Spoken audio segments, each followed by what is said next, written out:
بسم اللہ الرحمن الرحیم الحمد للہ رب العالمین والصلاة والسلام علی اشرف الانبیاء وسید المرسلین نبینا محمد وعلی آلہ واصحابہ اجمعین ومن تبعهم بإحسان إلى يوم الدین اما بعد۔ قال الامام ابن تیمیہ رحمہ اللہ تعالی فی کتابہ العقیدہ التدمریہ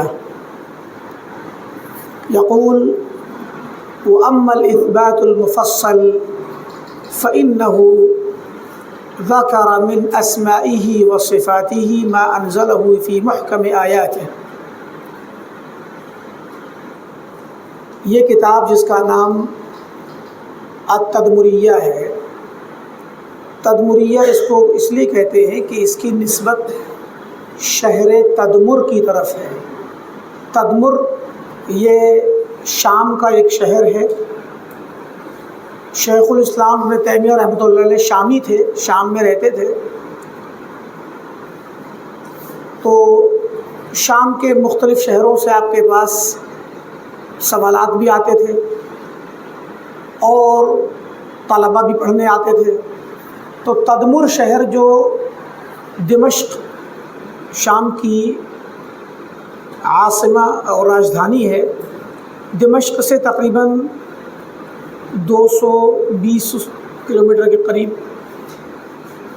شمال مشرق کی جانب ایک شہر ہے۔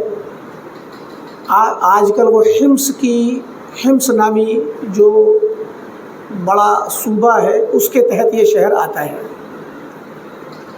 تو تدمر سے ایک سوال آیا تھا شیخ الاسلام تیمیہ کے پاس، اور سوال دو چیزوں کے بارے میں تھا۔ ایک تو یہ کہ اللہ تعالیٰ کی اسماء و صفات کے سلسلے میں صحیح موقف کیا ہے، اور دوسرا سوال یہ کہ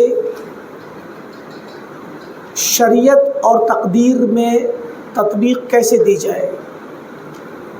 اسماء و صفات کا سوال تو آپ کے ذہنوں میں بالکل صاف یہ بات بیٹھ گئی کہ اسماء اور صفات اللہ تعالیٰ کی صفات کو کیسے مانا جائے۔ یہ مسئلہ تو بہت پرانا تھا اور لوگوں میں آج بھی طلباء اس مسئلے کی اجمالی طور پہ حقیقت جانتے ہیں کہ بہت سے لوگ ایسے ہیں جو اس میں اللہ تعالیٰ کی صفات کو نہیں مانتے، اور بہت سے فرقے سرے سے ساری صفات کا انکار کرتے ہیں، اور کچھ فرقے ایسے ہیں جو بعض صفات کو مانتے ہیں اور بعض کا یا زیادہ تر کا انکار کر دیتے ہیں، تعطیل کر دیتے ہیں۔ دوسرا سوال اس کا تعلق شریعت اور تقدیر سے۔ تو اس کا مطلب کیا ہوا؟ اس کا مطلب یہ ہوا کہ بعض لوگوں نے شریعت اور تقدیر میں تناقض قرار دیا کہ جب اللہ تعالیٰ نے تقدیر لکھی دی ہے تو پھر شریعت کا حکم دینے کا کیا فائدہ۔ اب ایک شخص سے کہا کہ شرعاً اس سے کہا جا رہا ہے کہ ایمان لاؤ، نبی کو بھیجا جاتا ہے ابو لہب کے پاس، ابو جہل کے پاس، اور نبی شریعت کی تبلیغ کرنے کے لیے جاتا ہے اور اس سے کہتا ہے کہ ایمان لاؤ، اور اس کے لیے پہلے سے لکھا ہوا ہے کہ وہ ایمان نہیں لائے گا۔ تو یہ جو شریعت ہے اور جو تقدیر ہے اس میں بظاہر کوئی مطابقت نظر نہیں آتی، بلکہ بظاہر ایک طرح سے تضاد نظر آتا ہے۔ تو اس کو بھی سمجھانے کے لیے یہ سوال کیا گیا تھا۔ تو اس کتاب میں شیخ الاسلام تیمیہ نے ان دونوں مسئلوں کو واضح کیا ہے اور سلف کا طریقہ اور ان کا منہج بیان کیا ہے۔ ابتدا میں کتاب کا آدھے سے زیادہ حصہ پہلے والے سوال کے جواب میں ہے، اور تقریباً 1/3 حصہ آخر کا دوسرے والے سوال کے جواب میں آیا ہے۔ کتاب کی درس کی شروعات ہم نے گزشتہ تعلیمی سال میں کی تھی، اور چونکہ وہ آخر میں اس کی شروعات ہوئی تھی سالانہ انجمن سے کچھ دنوں پہلے، تو اس کے 2 ہی درس ہمارے ہو پائے تھے۔ اور پھر بیچ میں کچھ مشغولیتیں آئیں تو وہ چھوٹ گیا، پھر سالانہ انجمن آ گئی اس لیے بند ہو گیا۔ اللہ کا شکر ہے کہ اب دوبارہ سے اس کی ابتدا آپ لوگوں کی طلب اور خواہش پر اور اللہ تعالیٰ کی توفیق سے ہو گئی ہے۔ تو ہم جہاں پہنچ پائے تھے، جس جگہ رک گئے تھے، وہ یہ تھی، مختصر اس کا خلاصہ یہ ہے کہ شیخ الاسلام تیمیہ نے بیان فرمایا کہ اسماء اور صفات کا جو موضوع ہے یہ دراصل خبر کے باب سے ہے۔ ظاہر ہے کہ اللہ تعالیٰ کے کتنے نام ہیں، اس کی کون کون سی صفات ہیں، یہ ہمیں خبر دی جائے گی تب پتہ چلے گا۔ اللہ تعالیٰ جو بتلائے گا وہ پتہ چلے گا، کیونکہ اللہ تعالیٰ بذات خود غیب ہے۔ اللہ کے متعلق جو کچھ بھی معلومات ہمیں ملے گی وہ سب غیب کی معلومات ہیں۔ تو یہ اپنے آپ میں ایک خبر کا باب ہے، اور خبر کا جو باب ہوتا ہے اس کو یا تو تصدیق کیجئے یا تکذیب کر دیجئے۔ آپ پڑھتے ہیں کہ جملہ خبریہ کے بارے میں کہ جملہ خبریہ وہ ہے جس کے کہنے والے کو سچا اور جھوٹا کہہ سکتے ہیں آپ۔ تو جملہ خبریہ ہے یہ کہ اللہ تعالیٰ مثال ہے کہ عرش پر مستوی ہے، یہ جملہ خبریہ ہے، یہ خبر دی گئی اللہ تعالیٰ کے بارے میں۔ اللہ تعالیٰ کے ہاتھ ہیں، اللہ تعالیٰ کی آنکھیں ہیں، اللہ تعالیٰ کا پیر ہے، جو بھی اللہ کا چہرہ ہے، جو بھی صفات چاہے وہ ذاتی ہوں یا فعلی ہوں۔ اللہ تعالیٰ ہنستا ہے، تعجب کرتا ہے، خوش ہوتا ہے، ناراض ہوتا ہے، آسمان دنیا پر نازل ہوتا ہے، یہ افعال ہے۔ تو چاہے وہ صفات فعلی ہوں یا ذاتی، یہ سب جملہ خبریہ ہے۔ بھئی جملہ خبریہ بھی تو دو طرح کا ہوتا ہے، جملہ اسمیہ، جملہ فعلیہ، ہے کہ نہیں؟ تو چاہے وہ جملہ فعلیہ ہو یا جملہ خبریہ، جملہ اسمیہ ہو، وہ دونوں جملہ خبریہ ہی ہیں۔ اور جملہ خبریہ میں خبر دینے والے کو سچا اور جھوٹا کہہ سکتے ہیں۔ اب قرآن کریم میں یا سنت نبویہ میں جو بھی صفات کا ذکر ہے تو یہ سب خبر ہیں، اور آپ کا اور ہمارا کام یہ ہے کہ اس خبر دینے والے کو چاہے آپ سچا کہیے یا جھوٹا کہیے۔ آپ سچا کہیں گے تو آپ نے تصدیق کر دی کہ خبر دینے والا سچا ہے، تو آپ نے تصدیق کی، تو اب آپ قبول کیجئے۔ آپ کا کام تصدیق کرنا ہے، ہمارا کام تصدیق کرنا ہے، اور ہمیں اگر یقین نہیں تو جھٹلا دیجئے آپ۔ تو آپ کہتے ہیں کہ الرحمن علی العرش استویٰ مثلا، یہ جو بات کہی گئی مجھے یقین نہیں ہے، آپ جھٹلا دیجئے بس۔ اب وہ مسئلہ بات کا ہے کہ آپ جھٹلائیں گے تو اس کے نتیجے میں آپ کا کیا مقام ہوگا۔ آپ یہ مت کہیے کہ میں اس خبر کو تو مانوں گا، لیکن جو خبر دینے والا کہہ رہا ہے وہ نہیں مانوں گا، ویسے نہیں مانوں گا جیسے کہہ رہا ہے۔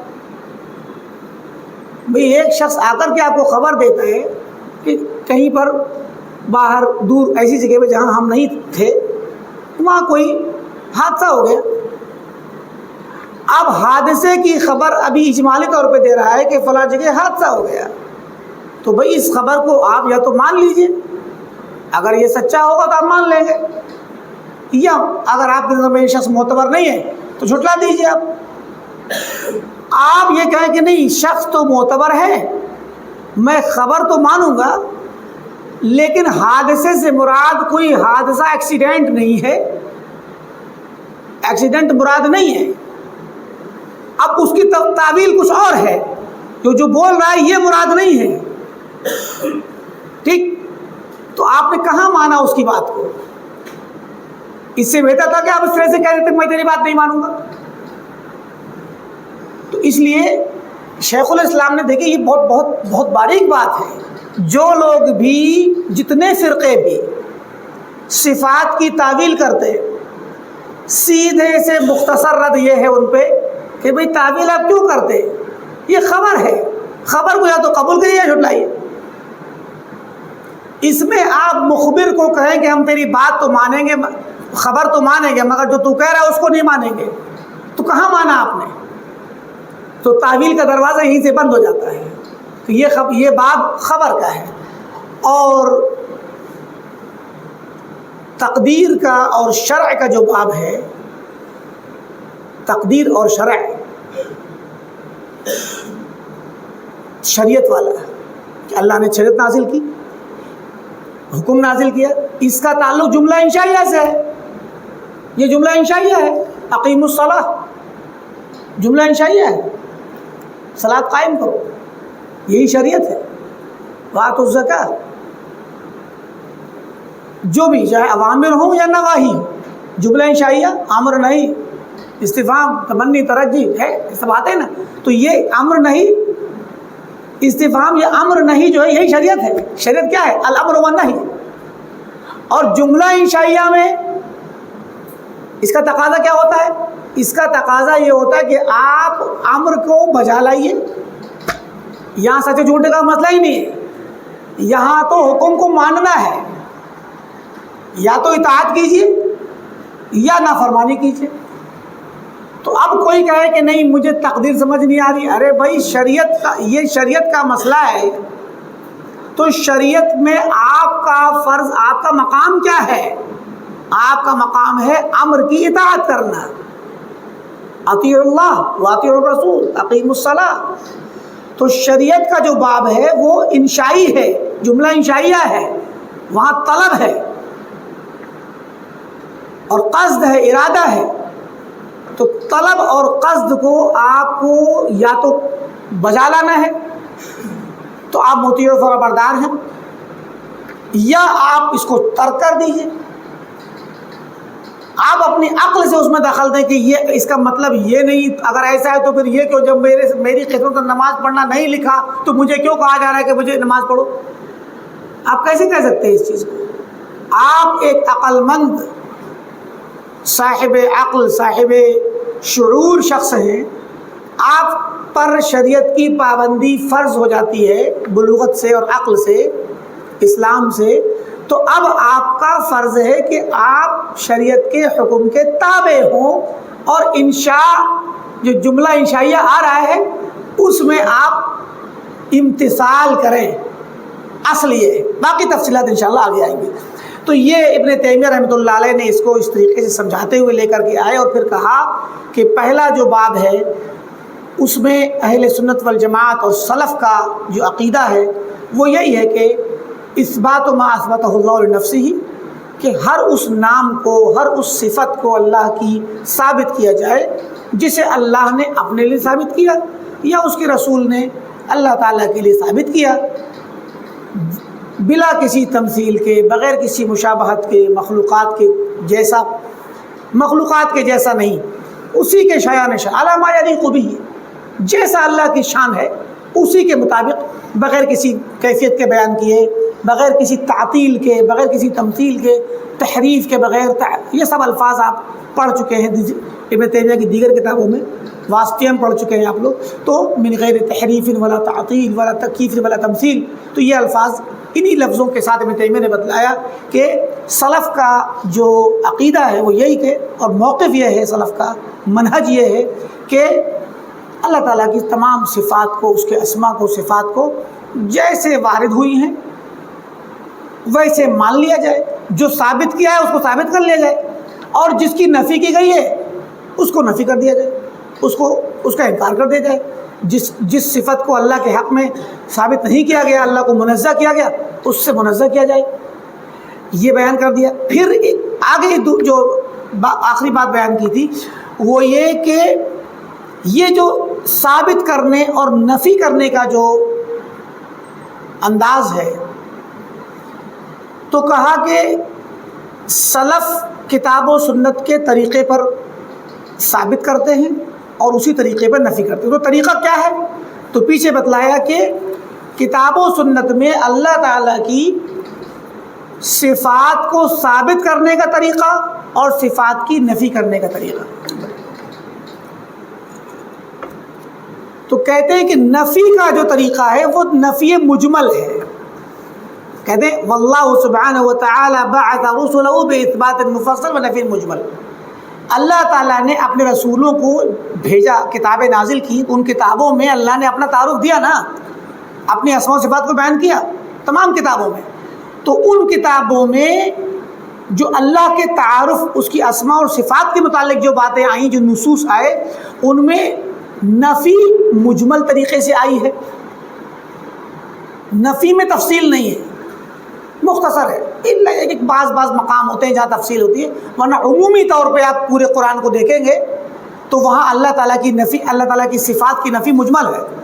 جیسے لم یلد ولم یولد، اب یہ آ گیا ایسی فلا تجعلوا للہ اندادا فلا تجعلوا للہ اندادا، اللہ کے لیے کسی ند کو ثابت نہ کرو، اس کا کوئی نظیر نہیں ہے.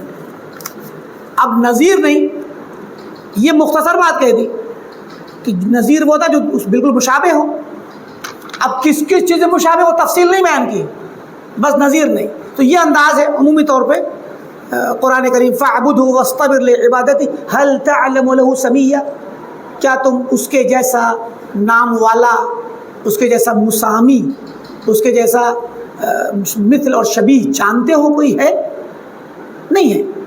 تو اب اللہ کے جیسا کوئی نہیں، تو اب کس چیز میں اللہ کا جیسا نہیں ہے یہ تفصیل نہیں بیان کی، مختصر میں اللہ تعالیٰ نے اپنے شبیہ کی، اپنے اس کی نفی کر دی.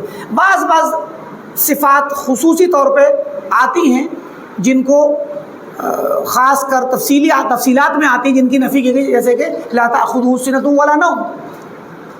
اب الحی القیوم جب کہا الحی القیوم تو یہ کافی تھا، لیکن اس کے ساتھ میں بعض صفات نقص کا انکار کیا. اس کے پیچھے مقاصد ہوتے ہیں جو اس سیاق میں بتلائے جاتے ہیں. تو عمومی طور پہ نفی مجمل ہے، اثبات مفصل ہے. تو یہ نفی مجمل کی آیات اور اس کا ذکر پیچھے ہمارے آخری درس میں ہو گیا تھا. اب بات آ رہی اما الاثبات المفصل، یعنی اللہ تعالیٰ ایسا ہے، اللہ تعالیٰ کی یہ خوبی ہے، اس کی یہ صفت ہے، اس کی یہ اسماء ہیں، اس کی یہ صفات ہیں. اس میں بہت تفصیل ہوتی ہے. قرآن کا طریقہ یہی ہے، احادیث کا طریقہ یہی ہے کہ اللہ تعالیٰ کی خوبیوں کو، بڑائی، بزرگی، عظمت کی باتوں کو تفصیل سے بیان کیا جاتا ہے. یہی اس کا حق ہے، یہی اس کا حق. دیکھیے اس کی مثالیں دیکھیے. مثال دے رہے ہیں اللہ لا الہ الا ہو الحی القیوم.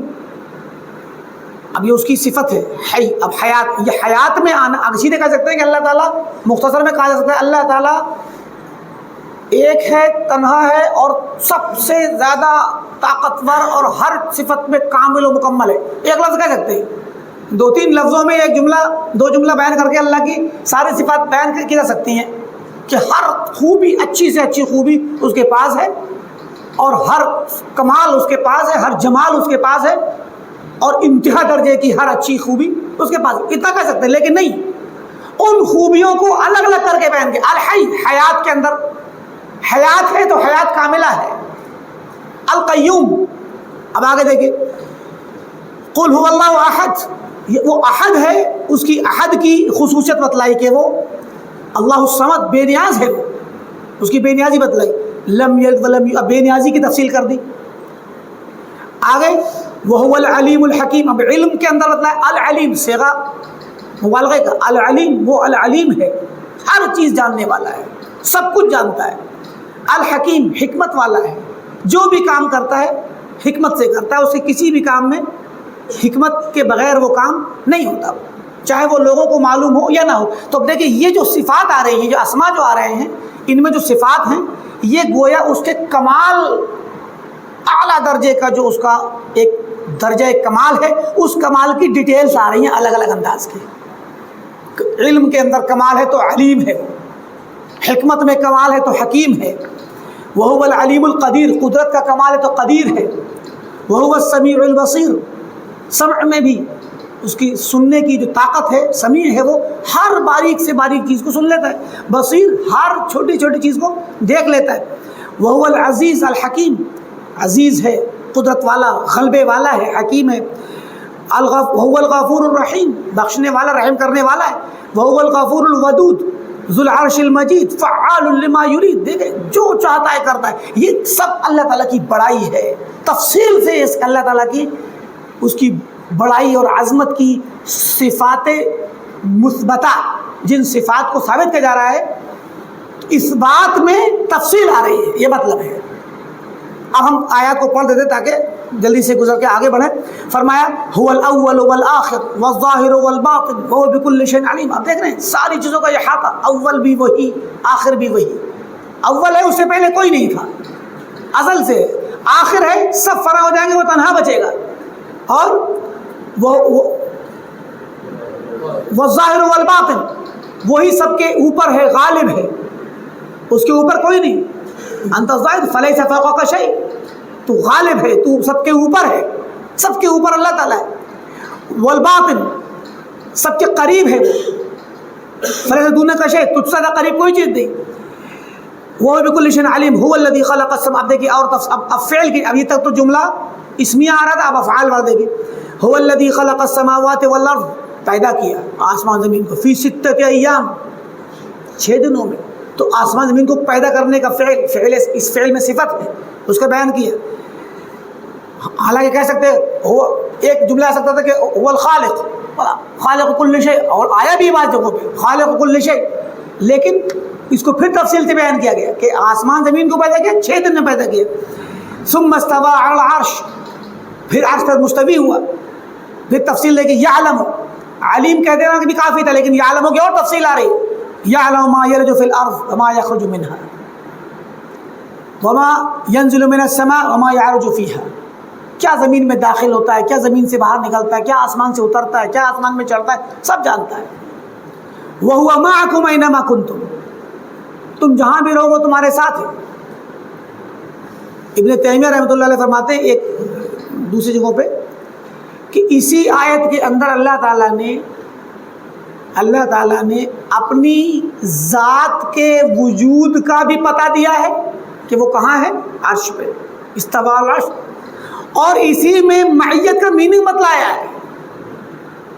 وَهُوَ مَعَكُمْ سے پہلے کیا کہا، یعلم، جانتا ہے، ما یلج فی الارض، جو چیز زمین میں اندر داخل ہوتی ہے، وما یخرج منها، ہر وہ چیز جو زمین میں داخل ہو، زمین سے نکلے، جو آسمان سے اترے، آسمان میں چڑھے، سب کچھ جانتا ہے۔ زمین و آسمان کی ہر چیز کی خبر ہے اس کو۔ وَهُوَ مَعَكُمْ، اور وہ تمہارے ساتھ۔ پہلے علم کی بات کہہ دی گئی، اور علم سے پہلے بتایا کہ وہ عرش پر ہے۔ تو عرش پر جب ہے تو عرش پہ ہوتے ہوئے، چونکہ عرش آسمانوں کے ساتوں آسمان کے اوپر ہے، تو ذہن میں یہ شبہ کسی شخص کے آ سکتا ہے کہ جب اللہ عرش کے اوپر ہے تو زمین پہ کیا جان پائے گا، نعوذ باللہ، زمین کو کیسے؟ تو وہ عرش پہ ہونے کا ذکر کرنے کے بعد فوراً بتلایا کہ اگرچہ وہ اوپر ہے، آسمانوں کے اوپر ہے، لیکن آسمان زمین کی کوئی بھی چیز اس کے علم سے باہر نہیں ہے۔ تو یہ بتلانے کے بعد لاسٹ میں خلاصہ کیا کہ وہ تمہارے ساتھ ہے، اینما کنتم، تم جہاں بھی رہو، تو تمہارے ساتھ ہے جہاں بھی رہو۔ یہ بتانے سے پہلے کیا کہا، سب کچھ جانتا ہے، زمین کی ساری چیزیں جانتا ہے۔ تو معکم کی وضاحت علم سے پہلے کر دی گئی، اور پھر کیا کہا، واللہ بما تعملون بصیر، اور اللہ تعالیٰ جو تم کچھ کر رہے ہو اس کو دیکھ رہا ہے، دیکھنے والا ہے۔ تو پہلے کہا جانتا ہے، پھر کہا دیکھنے والا ہے، بیچ میں کہا تمہارے ساتھ ہے۔ کیا مطلب ہوا، معیت کا مطلب کیا ہوا کہ تم کچھ بھی کرو تمہیں دیکھتا ہے، تمہاری ہر حرکت کو جانتا ہے، یہی اس کی معیت کا میننگ ہے۔ معیت کا مطلب قطعاً یہ نہیں ہوتا کہ وہ تمہارے ساتھ ساتھ اپنی ذات کے ساتھ چل رہا ہے، بلکہ اس کی ذات تو عرش کے اوپر ہے۔ تو پہلے جب بتایا کہ عرش کے اوپر ہے تو یہ شبہ ذہن میں نہ آئے کسی کے کہ عرش پہ ہے تو ہمیں کیا دیکھے گا، ہمیں کیا جان پائے گا۔ تو یہ سب بتلا دیا کہ اس کو ہر چیز کا علم ہے اور ہر چیز کو دیکھتا ہے، تمہیں بھی دیکھتا ہے، تو وہ تمہارے ساتھ ہے۔ تو ساتھ میں ہونے کا مطلب یہی علم اور بصر، دیکھ بھی رہا ہے، سن بھی رہا ہے، جان بھی رہا ہے۔ تو ایک اسی آیت میں اللہ تعالیٰ نے دونوں چیزوں کو اکٹھا کر دیا، استوا کو بھی اور معیت کو بھی۔ اور معیت کے درمیان معیت کا لفظ لانے سے پہلے علم کا ذکر اور معیت کا لفظ آنے کے بعد بصیر کا ذکر، یہ بتا دیا کہ معیت کا مفہوم اور میننگ جاننا اور دیکھنا، یعنی صفات کے ساتھ معیت ہے۔ معیت صفت ہے، معیت ذات نہیں۔ بات سمجھ آ گئی نا؟ بڑا پیارا انداز ہے۔ اس بات کو ابن تیمیہ نے اسی الحمویہ میں آگے آئے گا، اسی کتاب کے آخر میں اس کی وضاحت کی ہے تو اور دیکھیے اس بات مفصل میں ہم بغیر اب ترجمے کے گزر جاتے ہیں. قال ذلك بأنهم اتبعوا ما اسخط الله وكرهوا رضوانه فأحبط أعمالهم. یہ احبط فعل ہے. ایسے لوگ جو اللہ تعالیٰ کے کو ناراض کرنے والے کام کریں، کفر و شرک والے، ان کے اعمال کو برباد کر دیتا ہے. وقوله فسوف يأتي الله بقوم يحبهم ويحبونه. اب اللہ تعالیٰ محبت کرتا ہے، یہ بھی اس کی صفت ہے، تو اس کا ذکر یہاں کر دیا. وقوله رضي الله عنه ورضوا عنه. اللہ راضی ہوا ان سے، وہ اس سے راضی ہوئے. وقوله من يقتل مؤمنا متعمدا فجزاؤه جهنم خالدا فيها وغضب الله عليه. غضب یہ بھی اللہ تعالیٰ کی صفت ثابت کی گئی ہے. ولعنه، لعنت بھیجنا یہ بھی اللہ کی ایک صفت ہے. وأعد له عذابا عظيما.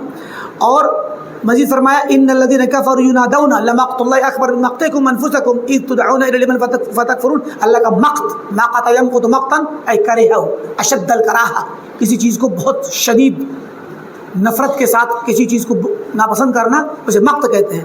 تو جس طرح اللہ تعالیٰ ناراض ہوتا ہے اور اللہ تعالیٰ لعنت بھیجتا ہے، ویسے اللہ تعالیٰ ناپسند بھی کرتا ہے. وقولوا هل ينظرون الا ان ياتيهم الله. یہ کیا انتظار کر رہے ہیں؟ یہی کہ اللہ تعالیٰ آ جائے ان کے پاس فی ظلل من الغمام والملائکہ، کہ بادلوں کے سایوں میں سے نکل کے آ جائے اور فرشتے بھی آ جائیں. تو یاتیہم اللہ، اللہ آئے. تو آنا یہ ایک فعل ہے، یہ اس صفت مثبت ہے. تو اللہ تعالیٰ کی صفات مثبتہ کو تفصیل سے لایا جا رہا ہے. حالانکہ یہ کہہ دیا کہ وہ فعال لما یرید کہہ دیا تو سب کچھ داخل ہو گیا اس میں، لیکن اس کے باوجود الگ الگ صفات کو تفصیل سے پیش کیا جا رہا ہے. یہ طریقہ ہے قرآن کا، کیونکہ الگ الگ صفات کو پیش کرنا، ثابت کرنا، اس سے اس کی بڑائی ثابت ہوتی ہے، قدرت ثابت ہوتی ہے، رحمت اور مغفرت اور بہت ساری صفات اس کی ثابت ہوتی ہے جو بندے کو اللہ تعالیٰ کے لیے قریب آنے پر راضی کرتی ہیں، ابھارتی ہیں. بندہ اللہ سے جتنی صفات جانے گا، اللہ کی خوبی جانے گا، اتنا محبت کرے گا، اتنا قریب آئے گا، عبادت کرے گا. تو اسی لیے یہی مقصود ہے، صفات مثبتہ مقصود ہیں. پھر فرمایا ثم استوى الى السماء وهي دخان فقال لها وللارض ائتيا طوعا او كرها قالتا اتينا طائعين. وقوله وكلم الله موسى تكليما. کلام کرنے کی صفت کو بھی یہاں بیان کیا گیا. وقوله وناديناه من جانب الطور الايمن. نادین ندا دینا، یہ اللہ تعالیٰ نے ندا دی. یہ اللہ کا کلام کرنا، ندا دینا، یہ سب الفاظ ثابت ہیں یہاں پر. وَيَوْمَ يُنَادِيهِمْ. قیامت کے دن ندا دے گا بھی. موسیٰ کو ندا دی، قیامت میں ندا دے گا. فَيَقُولُ أَيْنَ شُرَكَائِي. یقول قول ثابت کیا گیا. اسی طریقے سے فرمایا انما امرہ اذا اراد شیئا. ارادہ ثابت کیا گیا. ان یقول له کن، قول اور کن کہنا ثابت کیا گیا. اسی طریقے سے فرمایا هو اللہ الذی لا الہ الا هو عالم الغیب والشہادہ. اور مزید دیکھیے اس آیت کے اندر کتنی عظیم الشان صفات ہیں. عالم الغیب والشہادہ، هو الرحمن الرحیم، هو اللہ الذی لا الہ الا هو الملک القدوس السلام المؤمن المہیمن العزیز الجبار المتکبر. یہ اللہ تعالیٰ نے اپنی شان کو اپنی صفات کے ساتھ، اپنے اسما کے ساتھ بلند کیا، اور اس کی جتنی بھی خوبیاں ہیں جو اللہ تعالیٰ نے اپنے بندوں کو بتانا چاہی بیان کی، بتلائیں. اور فرمایا سبحان اللہ عما یشرکون. اور آگے هو اللہ الخالق البارئ المصور له الاسماء الحسنى. پھر فرمایا کہ یہ اسماء کے بعد اس کے اسماء حسنہ ہیں اس کے پاس. تو اسماء حسنہ کا ہونا یہ اس کا کمال ہے. یسبح له ما فی السماوات والارض وهو العزیز الحکیم. تو یہ انداز ہے. چند مثالیں دی ابن تیمیہ نے. الی امثال هذه الآیات والاحادیث.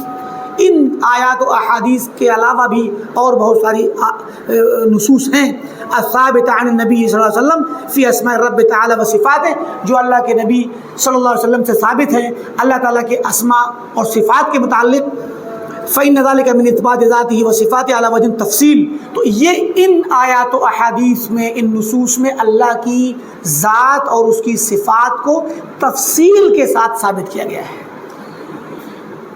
وَإِثْبَاتِ وَحْدَانِيَتِهِ بِنَفِي التَّمْثِيلِ. اور اللہ تعالیٰ کی وحدانیت کو ثابت کیا گیا ہے بِنَفِي التَّمْثِيلِ، کہ اس کی مماثلت کی نفی کر کے. مَا هَدَى اللَّهُ بِهِ عِبَادَهُ إِلَى سَوَاءِ السَّبِيلِ. اس طرح کے اللہ تعالیٰ نے اس کے ذریعے اپنے بندوں کو صراط مستقیم سوائے سبیل کی ہدایت دی. فَهَذِهِ طَرِيقَةُ الرُّسُلِ علیہم السلام اجمعین. یہ ہے طریقہ رسولوں کا. کیا؟ رسولوں کا طریقہ اور ان کے متبعین کا طریقہ ہے کہ اللہ تعالیٰ کی صفات کو جو ثابت کی جانے والی ہیں ان کو تفصیل ثابت کرتے ہیں، اور جو نفی کی جانے والی ان کو اجمالاً نفی کرتے، کیونکہ قرآن و سنت کا طریقہ یہی ہے، اور اہل سنت والجماعت کا طریقہ ہے کہ جو اللہ نے ثابت کیا وہ ہم ثابت کریں گے، اور جس کی نفی کی اس کو نفی کریں گے۔ یہاں یہ بتلانے کے بعد ابن تیمیہ رحمۃ اللہ علیہ ابھی آگے اقوال لائیں گے مخالفین کے۔ مخالفین کا طریقہ یہ ہے کہ وہ اللہ تعالیٰ کی صفات کی نفی کرنے والا جو باب ہے، نفی میں تفصیل کرتے ہیں اور اثبات میں اجمال کرتے ہیں۔ اب دیکھیے تھوڑا سا فرمایا وَأَمَّا مَنْ زَاغَ، رہی بات ان لوگوں کی جو زاغ یزیغ ہو، منحرف ہونا، وَحَادَ، حَادَ یحید، ایک جانب ہو جانا، تو جو لوگ منحرف ہو گئے عن سبیلہم، ان کے طریقوں سے، رسول کے طریق سے، رسول کے طریق سے، رسولوں کے طریق اور راستے سے جو لوگ بھٹک گئے، منحرف ہو گئے، ان کا کیا طریقہ ہے؟ اور یہ کون ہے؟ من الکفار، کفار علی مختلف انواعہم، والمشرکین، تو کفار و مشرکین کا جو طریقہ ہے، والذین اوتوا الکتاب، اور اہل کتاب کا، ومن دخل فی ہؤلاء، اور وہ لوگ جو ان میں داخل ہو گئے، اور بھی دیگر لوگ کفار و مشرکین اور اہل کتاب میں خاص کر، من الصابئہ، صابئہ، صابئہ جو ستاروں کو پوجنے والے، لیکن ان میں دو طرح کے لوگ تھے، صابئہ کے اندر دو طرح کے لوگ تھے۔ صابئہ، ایک تو وہ صابئہ جو عام انداز کے چیزوں کو، ستاروں کو اور بہت ساری اس طرح کے حیاکل کو، افلاک کی عبادت کرنے والے مشرکین، صابئۃ المشرکین، اور ایک صابئۃ الحنفاء۔ صابئۃ الحنفاء کا مطلب تھا کہ یہ لوگ غیر اللہ کی کسی کی عبادت نہیں کرتے تھے، بلکہ وہ اپنے آپ کو مطلب اللہ تعالیٰ کو مانتے تھے، مگر تھوڑا سا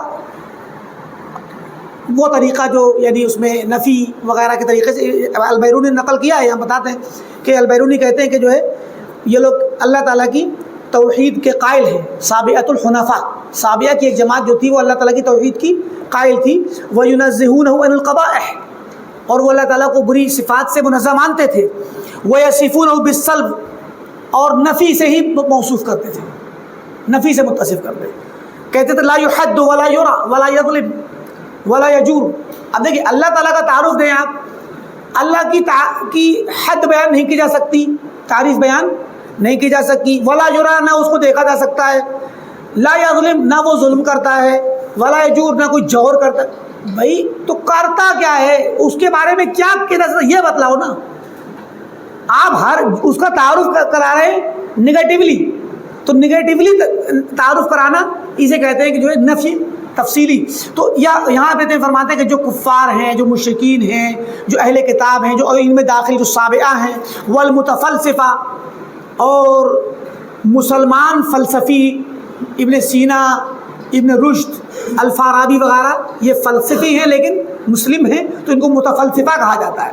اور فلاسفہ کسے کہتے ہیں؟ یونان کے اصلی پرانے فلاسفہ، ارسطو اور افلاطون وغیرہ، وہ فلاسفہ ہیں، اور ان کے طریقے پہ چلنے والے، ان کے منہج کو اپنانے والے متفلسفہ، مسلمان فلاسفہ۔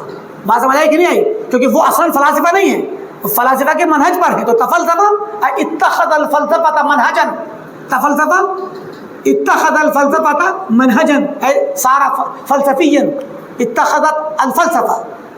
بات سمجھ آئی کہ نہیں؟ متفلسفہ یا تفلسفہ، تفلسفہ کا مطلب ہوا فلسفے کو اپنانا، اور جو فیلسوف ہے وہ فلسفے کو ایجاد کرنے والے، اصلاً فلسفے کو کے اصول بنانے والے جو لوگ تھے وہ فلاسفہ تھے، اور جو ان اصولوں پہ چلے مسلمانوں میں سے ان کو متفلسفہ کہتے ہیں۔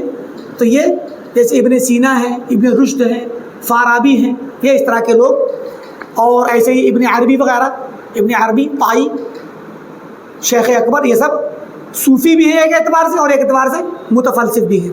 والجہمیہ، جہمیہ آپ جانتے ہیں جہمی صفوان کی طرف منسوب ہیں، صفات کا انکار کرنے والے۔ والقرامطہ الباطنیہ، جو قرامطہ ہمدان قرمت کی طرف منسوب، یہ باطنی فرقوں کے ایک مطلب فرقہ باطنی لوگ ہیں، یہ قرامطہ ایک جماعت تھی باطنیہ کی۔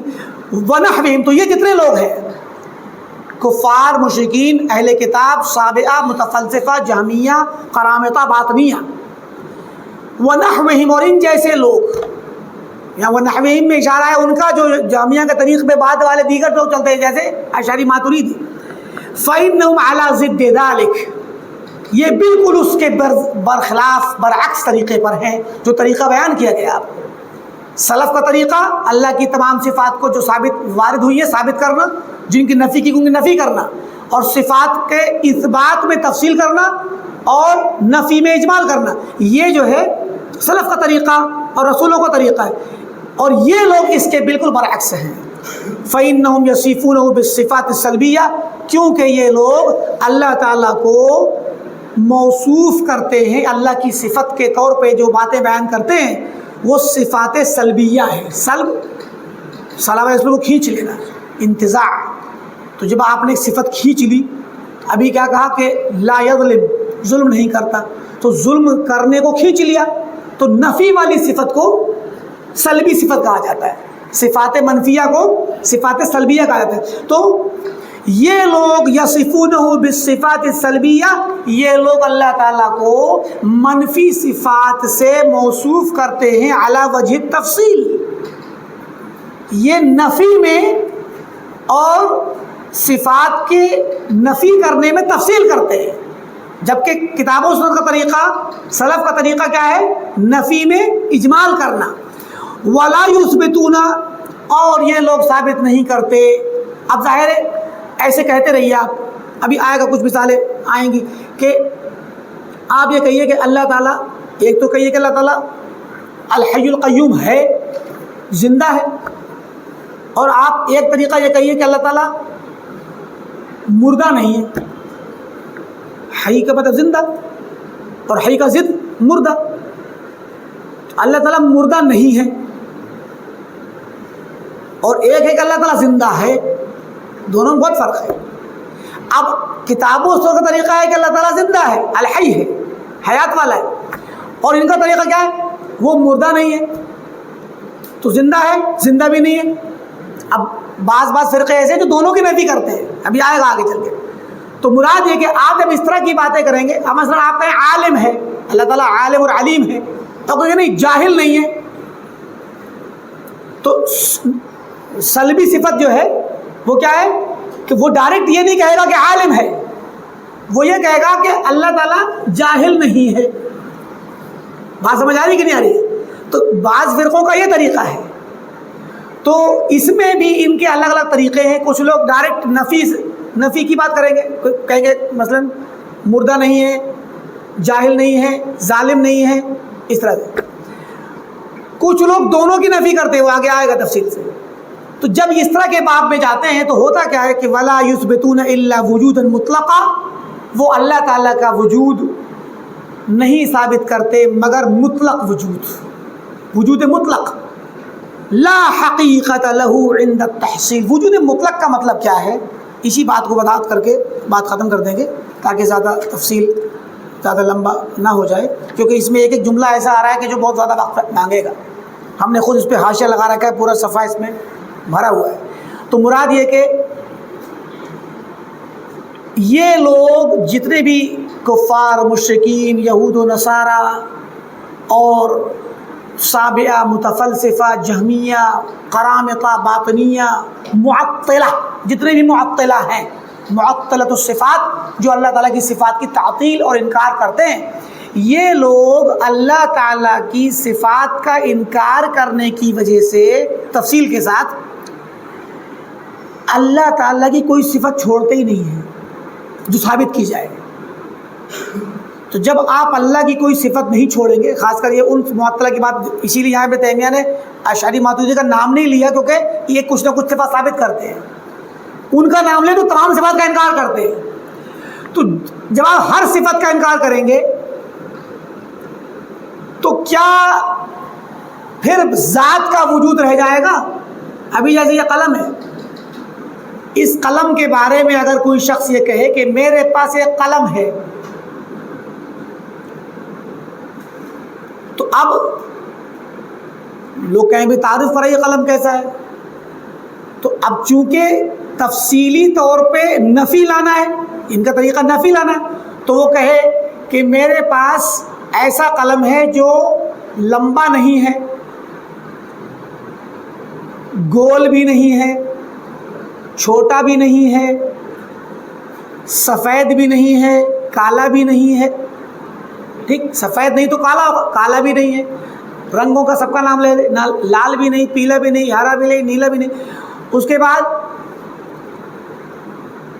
اس میں سیاہی بھی نہیں ہے، سوکھا ہوا بھی نہیں ہے، جو بھی صفات ہے.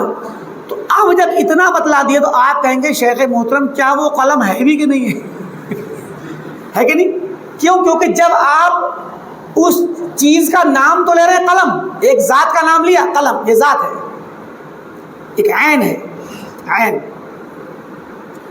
مگر اس کے تعارف میں جو باتیں بیان کی وہ سلبی صفات بیان کی. جب سلبی صفات بیان کریں گے، ایسا نہیں، ایسا نہیں، ایسا نہیں، ایسا نہیں، تو سوال ہوگا کہ ایسا نہیں تو کیسا؟ پھر تو کچھ بھی نہیں. تو یہ اب جب آپ کہیں گے نہیں یہ کوئی صفت نہیں ہے مگر ہے پھر بھی ہے، تو اب یہ جو وجود ہوا کہ قلم موجود ہے، تو یہ قلم اب ہاتھ میں نہیں ہے، جان لیجیے خارج میں نہیں ہے. کیوں؟ خارج میں ہوگا تو کوئی نہ کوئی ایسی صفت ضرور ہوگی جو متعین ہو جائے گی، بالتعین بتانی پڑے گی، اور آپ تعین کے قائل نہیں ہیں. مطلق کا مطلب یہاں یہی ہے، عند الاطلاق ہے وجودا مطلق غیر متعین وجود. مطلق کا مطلب کیا ہے؟ غیر مطلق اور مقید ہوتا کہ نہیں ہوتا؟ مطلق اور مقید آپ پڑھتے ہیں اصول فقہ میں المطلق والمقید، تو مطلق نص اور مقید نص. تو یہ مطلق وجود ہے، اس کی کوئی بھی صفت لا کر اس کو قید نہیں لگا سکتے اس کی. تو وجود مطلق کا مطلب ہوا کوئی بھی ایسی صفت آپ بیان کر ہی نہیں سکتے جس سے وہ تعین ہو جائے اس کی. تو جب تعین نہیں ہوگی تو وہ وجود مطلق ہوگا، اور وہ وجود مطلق پھر باہر نہیں ہوگا، زمین پہ نہیں ہوگا، وہ تو پھر دماغ میں ہو سکتا ہے، تصور میں ہو سکتا ہے، خیال میں تو ہو سکتا ہے، مگر وہ باہر حقیقت خارجہ میں نہیں ہوگا. بات سمجھ آئی؟ یہ جملہ کہتے ہیں کہ وَلَا يُثْبِتُونَ إِلَّا وُجُودًا مُطْلَقًا، یہ لوگ نہیں ثابت کرتے اللہ تعالیٰ کا مگر وجود مطلق، بغیر صفت کے، متعین کرتے ہی نہیں کسی چیز سے. لا حقیقت له عند التحصیل، اگر آپ حقیقت میں اس کی تحصیل کرنا چاہیں تو وجود میں اس کی کوئی حقیقت نہیں. تو گویا بلکہ ایک اسی کا جملہ آخری وَإِنَّمَا يَرْجِعُ إِلَى وُجُودٍ فِي الْأَذْهَانِ، اس کا وجود تو ذہن میں ہے، پھر حقیقت میں اس کا کوئی وجود نہیں. اس کا وجود کہاں ہے؟ ذہن میں اور خیال میں. يَمْتَنِعُ تَحَقُّقُهُ فِي الْأَعْيَانِ، اس کا عینی وجود ممتنع ہے، تحقق ثابت ہونا، اس کے وجود کا تحقق عینی طور پہ ہونا یہ ممتنع اور ناممکن ہے. عین کو یہ عین ہے، اسے عین کہتے ہیں. اس کی صفت ابھی ہم بیان کریں، ہمارے پاس ایسا قلم ہے جو گول اور لمبا ہے، سفید ہے اور کالا ہے، اور اس کے ذریعے آپ بورڈ پہ لکھ سکتے ہیں. ابھی آپ نے دیکھا نہیں ہے، تو یہ جو ابھی جو ہم نے بیان کی صفات، یہ وجود آپ کے ذہن میں بن گیا، اس کو وجود ذہنی کہتے ہیں، وجود ذہنی. اور جب ہم اس کو نکال کے دکھائیں گے تو یہ وجود عینی ہے، یہ وجود عینی ہے. کیوں؟ اس کو بڑا پیارا انداز ہے عربی زبان کا، اس کو وجود عینی اس لیے کہتے ہیں لأن العین تقع علیہ، لأن العین تقع علیہ، کیونکہ آنکھ اس پر واقع ہوتی ہے، آنکھ اس کو دیکھ لیتی ہے. تو جس چیز کو آنکھ دیکھ لیتی ہے وہ عینی وجود ہے، گویا محسوس کیا جانے والا خارجی وجود جو ذہن سے خارج ہو. تو فرمایا کہ جس طرح یہ لوگ اللہ کی صفات کی نفی کرتے ہیں، اس طریقے سے تو اللہ تعالیٰ کا صرف وجود مطلق ہی ثابت ہوگا، جو تحصیل کے وقت نتیجے کے طور پہ اس کا وجود حقیقی کچھ نہیں ہوگا. وہ ذہن میں تو ہوگا، لیکن باہر اعیان میں جو اعیان خارجہ موجود ہیں وجود میں، الگ الگ اعیان، ان باہر اعیان میں اس کا تحقق ناممکن ہے. ٹھیک ہے؟ تو پتہ چلا کہ سلف کا جو طریقہ ہے وہی اصل ہے، اللہ تعالیٰ کے کمال کے لائق اور اللہ تعالیٰ کے کو کما حقوق ثابت کرنے کے لیے، ورنہ جو مخالفین کا طریقہ ہے، چاہے وہ کفار و مشرکین و اہل کتاب ہوں یا صابئہ ہوں یا ہمارے دین اسلام کی طرف منسوب وہ فرقے جو غلو کرنے والے اور تعطیل کرنے والے فرقے جیسے جہمیہ، متفلسفہ، اسی طریقے سے قرامطہ باطنیہ وغیرہ، تو یہ تمام فرقوں کا جو طریقہ ہے وہ صحابہ کے، سلف کے، رسولوں کے، کتاب و سنت کے طریقے کے خلاف ہے، اور ان کا طریقہ نفی مفصل اور اثبات مجمل کا ہے، بلکہ کبھی کبھی اثبات ہوتا بھی نہیں ہے، نفی مفصل ہی ہوتی ہے ان کے، جبکہ کتاب و سنت کا طریقہ اور سلف کا طریقہ اثبات مفصل اور نفی مجمل کا ہے۔ اسی پہ اکتفا کرتے ہیں۔ وصلی اللہ علی نبینا محمد وعلی آلہ واصحابہ اجمعین وسلم تسلیما کثیرا۔